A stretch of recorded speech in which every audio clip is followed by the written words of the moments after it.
Gas tayo na rambutan guys, pang mukbang. Hugasan lang natin para medyo malinis naman kahit pa paano, diba? Ayan, pinugasan ko sa aking pamangkin for today's video guys. Ayan yan siya. Where's your lalagyan? Kahit hindi mo masyadong tagalan, basta ano lang, banlaw lang. Matanggal lang yung mga langgam-langgam. Kasi maraming langgam yun. Ayan, medyo.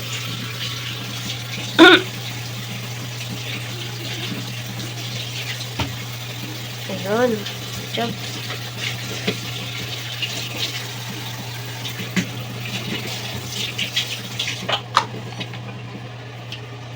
Ayan, isa. Kailangan pa natin isa pang lalagyan para dun sa isang plastic. Tingin. Kwenta to, no? Oo, dami. Nakila? Apakatamis to, kahit tikman Wait nyo. lang, nabili kasi yung asawa ko doon eh. Ayan yung rambutan niya. Apakatamis po yan. May pa pre-taste ba yan, Nay? Oo, kahit tikman Tikim. nyo. Tikman nyo, oh. Malalaki yan. Tikman natin, guys. Dami yan talong. Sipin yan eh. Ar yan eh. Ilan na? Apakatamis lang siya pwede dito na. Dami. Ayos ang tindang namin eh. Talong yan, ganda. Garden, matamis. 45.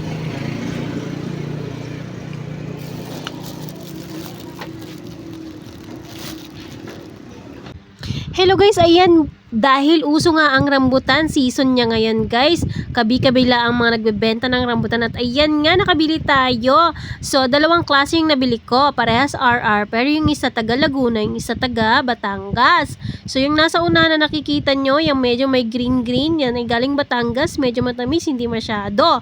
Yung pangalawang nakikita nyo na hinahawakan ng batang naka-violet na yan, na nakatingin sa malayo, ayan ay from Laguna at mas matamis yan at mas malalaki at mas bakbakin. So, ang difference lang nila yung 5 pesos. Yung pang Batangas ay 45 ang kilo. Yung Laguna ay 50 ang kilo.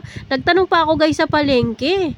At ang nakita ko ay 40 pesos only. Pero, mind you guys, yung 40 pesos na yun medyo luma na. Kaya naman, hindi na ako bumili nung ganon. At iyan na nga, parang naglalaway na nga yung mga bata. Kasi guys, magmumukbang kami. Ayan. So, ang gagawin natin ay pahuhugasan natin yung mga rambutan na yan para hindi tayo masyadong langgamin sa ating pagmumukbang. Pero ang ending, marami pa rin langgam. Ganun talaga guys, malanggam talaga dahil matamis siya. Sa sobrang tamis niya, nilalanggam siya parang ako. Nilalanggam ang kwarto namin kasi hindi ako naglilinis, kaka-reels ko. Anyways, ayan na nga guys. Ito, pahugasan na natin sa ating pamangkin. Ayan. Ayan na. Para malinis, 'di ba? Para magmukbang, malinis baga. O, ayan. May 5 million tayong viewers, oh. Hello, good morning, madlang people, mabuhay. Wala na kayong lahat.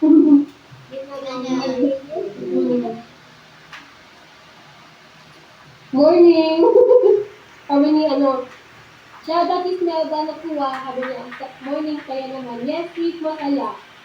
Masaya na, ubos na yung 2 ilaw. At ayun lang guys, thanks for watching. Sa mga hindi pa nakasubscribe, please don't forget to like and subscribe and click the bell button para lagi kang updated. Maraming salamat, bye!